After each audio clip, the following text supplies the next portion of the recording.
तो जी हाँ मेरे प्यारे प्यारे छात्रों, प्यारे प्यारे रसगुल्लो, आपका यहाँ पे दूसरा सेट आपका यहाँ पे वायरल हो चुका है। देख सकते हैं 100% आपका असली पेपर यहाँ पर मैं लेके आ चुका हूँ आज अभी हाँ। रहा नहीं जाता, तड़प ही ऐसी है ना। नहीं।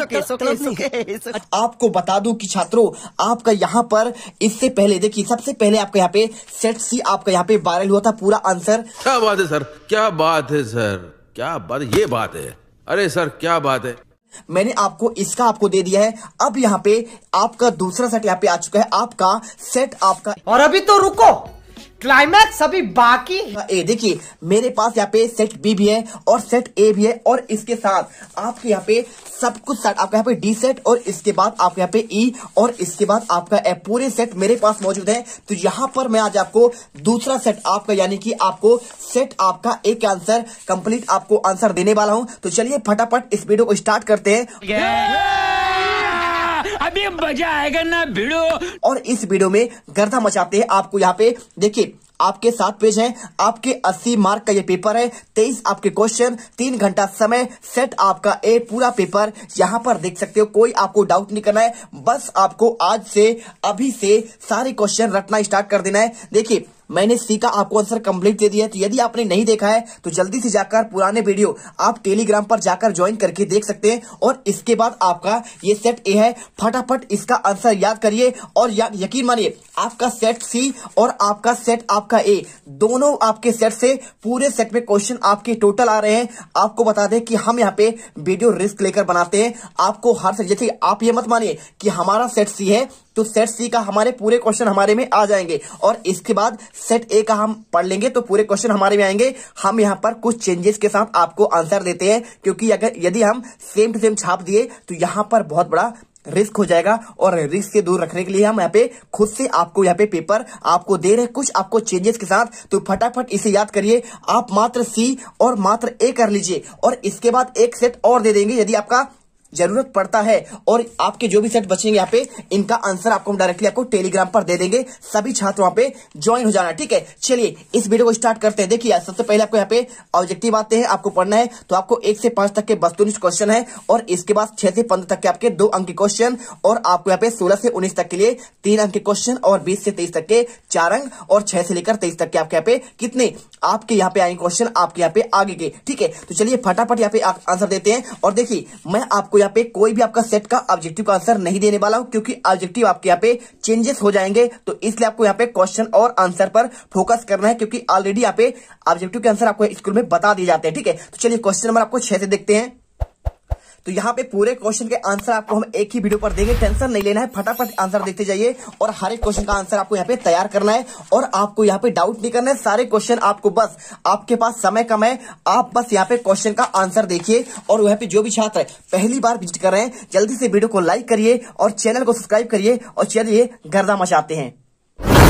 द्विवेदी युगिन आपके 2 कवियां और उनकी रचनाएं। तो देखिए आंसर आपको हम देते हैं, बिल्कुल आपको यहाँ पे हर क्वेश्चन का आंसर आपको हम लिखित देंगे, टेंशन नहीं लेना है। हर एक क्वेश्चन का आंसर आपको यहाँ पे पूरा आपका टोटल आपके 24 तक के आंसर, 23 तक के आंसर रखे हुए हैं। तो देखिए पहला क्वेश्चन, द्विवेदी युगिन 2 कवियों के नाम और उनकी रचनाएं। तो देखो पहला यहाँ पर लिखा है द्विवेदी की आपके 2 कवि और उनकी रचनाएं। पहला महावीर प्रसाद द्विवेदी, ये पहले कवि हैं। दूसरा आपका मैथिली शरण गुप्त हो जाएगा। तीसरा आपको रामनरेश त्रिपाठी, इनकी रचनाएं याद करना है। तो काव्य मंजूषा सुमन, और मैथिली शरण गुप्त का यहाँ पे विष्णुप्रिया, और आपका यहाँ पे सैरंध्री, और आपका यहाँ पे साकेत हो जाएगा। और रामनरेश त्रिपाठी देखिए ये द्विवेदी युगिन कवि ही है, आप इसे रट लेना, ठीक है।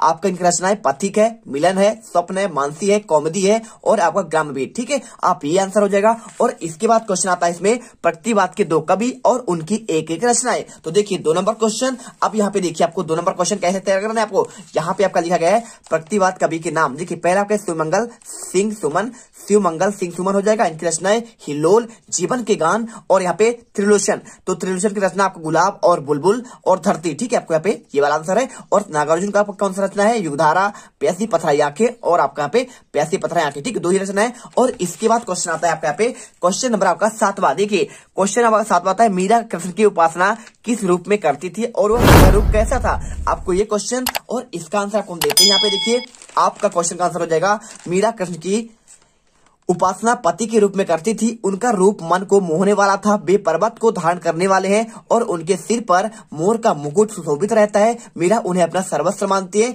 और वे स्वयं को उनकी दासी मानती है। ये आंसर हो गया, ठीक है। और यहाँ पे जो छात्र पहली बार विजिट कर रहे हैं, दिल से वीडियो लाइक करो यार, इतना मेहनत करते हैं तो आप इतना तो कर सकते हैं, लाइक करिए और यहाँ पे मोटिवेशन की आग लगाइए और एक एक क्वेश्चन रटिए और खुद में यहाँ पे पढ़ लीजिए कि हमको एक एक क्वेश्चन अथवा सहित नहीं छोड़ना है। और आज लास्ट पेपर में आपको यहाँ पे 80 में से 80 नंबर लेके आना है, ठीक है। देखिए इसके बाद इसका आपका आता क्वेश्चन, कबीर ने संसार को पागल क्यों कहा है, ये क्वेश्चन। और इसका आंसर देखिए आपको मिल जाएगा। कबीर ने यहाँ पे लिखा है ना, कबीर दास कहते हैं कि ये संसार पागल हो गया है क्योंकि जो व्यक्ति सच बोलता है उसे यह मारने को दौड़ता है और उसे सच पर विश्वास नहीं है। कबीर दास तीर्थ स्थान, तीर्थ यात्रा, टोपी पहनना, माला पहनना, तिलक और ध्यान आदि लगाना, मंत्र देना आदि तौर तरीके को गलत बताते हैं। वे राम रहीम की श्रेष्ठता के नाम पर लड़ने वालों को गलत मानते हैं क्योंकि कबीर की दृष्टि में ईश्वर आपका एक है। अब यहाँ पे देखो, इसके बाद क्वेश्चन आता है आपका यहाँ पे क्वेश्चन नंबर आपका 8वां। तो क्वेश्चन आपका 8वां आता है यहाँ पे, रेखा चित्र से आप क्या समझते हैं और आपको यहाँ पे बताना है भाई साहब रेखा चित्र क्या होता है। तो रेखा चित्र देखिए आपको यहाँ पे आंसर मिल जाएगा आपको 8वां का। रेखा चित्र, इसे अंग्रेजी भाषा में स्केच कहते हैं। जिस प्रकार कोई चित्रकार अपनी तुलका से चित्र बनाता है, उसी प्रकार रेखा चित्र अपने शब्दों के रंगों के द्वारा ऐसे चित्र उपस्थित करता है और जिससे वर्णन योग्य वस्तु की आकृति का चित्र हमारी आंखों के सामने घूमने लगता है, ठीक है। ये आंसर हो जाएगा। और इसके बाद आपका यहाँ पे देखिए क्वेश्चन नंबर आपका आता है अगला,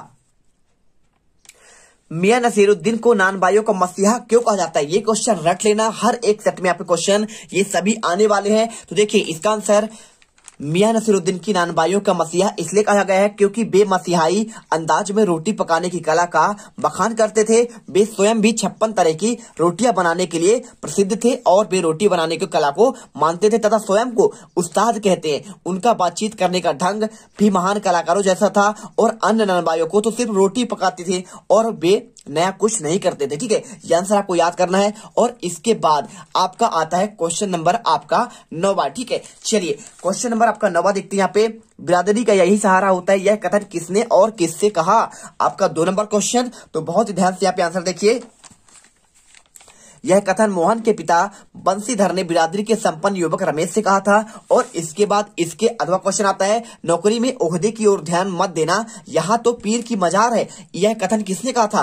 तो आपको आंसर याद करना है कि यह कथन मोहन के वृद्ध पिता बंसीधर ने कहा था। अब यहाँ पर देखिए आपको यहाँ पे अगला क्वेश्चन आता है आपका क्वेश्चन नंबर आपका 10, रिजाड़ी पानी किसे कहते हैं। बहुत ही आपका मोस्ट आईएमपी क्वेश्चन है, आपका हर सेट के लिए आपको सेम क्वेश्चन छपने वाले हैं। तो आपको यहाँ पे 2 नंबर क्वेश्चन देखिए, आपको आंसर लिखना है आपको भाई साहब कि धरातल के नीचे उतरा लेकिन पाताल में ना मिलने वाला पानी यहाँ पे रेजाड़ी पानी कहलाता है। मतलब क्या हुआ, धरातल के नीचे तो उतर जाता है लेकिन पाताल में नहीं मिलता है, पृथ्वी के अंदर नहीं जा पाता है और उसे कहते हैं रेजाड़ी पानी। और वर्षा जल को मापने के लिए रेजा शब्द का उपयोग होता है और रेजा माप धरातल पर हुई वर्षा को नहीं, धरातल में समाई वर्षा को मापता है। सिंपल सी बात है। अब यहाँ पे आता है क्वेश्चन नंबर आपका यहाँ पे इसके अथवा का, लता के गायन की आपको 2 आपका विशेषता पूछा गया, 2 नंबर क्वेश्चन है। तो देखिए आपको यहाँ पे आंसर, यहाँ पे लता के गायन के 2 विशेषताएं, पहला आपको हो जाएगा सुरीलापन। तो देखिए लता के गायन में मिठास और सुरीलापन है, साथ ही उनके स्वर में अद्भुत मिठास और तन्मयता, मस्ती, लोच आती है, ठीक है, आदि है। और इसके बाद आपका इसका और एक और बताना पड़ेगा यहाँ पे, कोमलता। तो देखिए कोमलता और आपका मुक्ता, उनके स्वर में क्या है, निर्मलता झलकता है। और इसके बाद क्वेश्चन आता है आपका यहाँ पे क्वेश्चन नंबर 11 देखिए, क्वेश्चन आपका लिखा गया है आपका शब्दकोश और आपका संदर्भ ग्रंथ में क्या अंतर है। 2 नंबर क्वेश्चन, आपको इसे ध्यान से देखना है और इसे पढ़ना है। देखिए शब्दकोश व संदर्भ आपको ग्रंथ में अंतर क्या होता है। शब्दकोश उस ग्रंथ को या शब्दकोश को कहते हैं जिसमें शब्दों को जो ही अथवा अर्थ सहित किसी क्रम विशेष में सुनिश्चित कर दिया गया हो और इसका निर्माण का प्रारंभ 16वीं सदी के आपके उत्तरार्ध में हुआ। अब तो कोश विज्ञान नाम से भाषा विज्ञान की एक स्वतंत्र शाखा का विकास हो गया है। और इसके बाद क्वेश्चन आपका दिया गया है, इसमें देखिए क्या लिखा गया है, आपको यहाँ पे संदर्भ ग्रंथ भी आपको बताना है। तो आपको आंसर इसका मिल जाएगा। देखिए संदर्भ ग्रंथ ऐसा ग्रंथ जिसमें जानकारी या विमर्श के लिए कुछ विशिष्ट प्रसंगों की बातें देखी जाती है, उसे कहते हैं आपका संदर्भ ग्रंथ। आपका यहाँ पे शब्दकोश और यहाँ पे आपका संदर्भ ग्रंथ आपका अंतर हो गया। अब इसके बाद इसके आपका क्वेश्चन देखिए, यहाँ पे क्वेश्चन आपका इसमें लिखा गया है आपको भाई साहब कि इसमें निम्नलिखित शब्दों को आपको क्रम में आपको लिखना है। देखिए क्रम, क्रंदित, क्रंदन और क्रमशः। तो इसको आप क्या क्रम में लिखेंगे, तो पहले आपका क्रम आएगा, इसके बाद क्रंदित आएगा और इसके बाद क्रंदन आएगा और आपका लास्ट में यहाँ पे आपका क्रमशः आएगा। और इसके बाद क्वेश्चन आता है आपका यहाँ पे, क्वेश्चन आपका यहाँ पे आपका 12वां, भारत मुनि आचार मुनि के अनुसार रस की आपको परिभाषा लिखना है। तो आपको यहाँ पे 2 नंबर क्वेश्चन देखिए, क्वेश्चन आपको यहाँ पे इसका आपको हम आंसर बताते हैं। तो आपको आंसर यहाँ पे लिखा आचार्य भरत मुनि के अनुसार रस की परिभाषा आपको यहाँ पे देखिए, विभावा अनुभव व्यभिचारी संयोगात दृश्य निष्पत्ति, ठीक है, आपका ये हो जाएगा। और इसके बाद आपका इसके अथवा क्वेश्चन देखिए, मानवीकरण अलंकार को आपको यहाँ पे उदाहरण सहित आपको यहाँ पे समझाना है। तो छात्रों आपको यहाँ पे आंसर देखिए, आपको आंसर, जब जड़ पदार्थों और प्रकृति के अंग नदी पर्वत लताएं झरने हवा पत्थर आदि पर मानवीय क्रियाओं का आरोप लगता है, उन्हें कहते हैं आपको यहाँ पे क्या है, मानवीकरण अलंकार। और अर्थात मनुष्य जैसा कार्य का व्यवहार करता हुआ दिखाई दिए, उसे कहते हैं यहाँ पे मानवीकरण अलंकार। देखिए उदाहरण क्या लिखा है मसे भीगती गेहूं की तरुणाई फूटी आती है, ठीक है, आपको ये आंसर करना है। तो देखिए हमने आपको यहाँ पे क्वेश्चन नंबर आपका 12 तक का आंसर कंप्लीट आपको दे दिया है। और देखिए क्वेश्चन आपका कहां से हो गया, 6 हो गया, और इसके बाद आपका 7 भी हो गया अथवा सहित, और इसके बाद आपका यहाँ पे 8 हो गया है ना, और 8 के बाद यहाँ पे 9 भी बता दिए,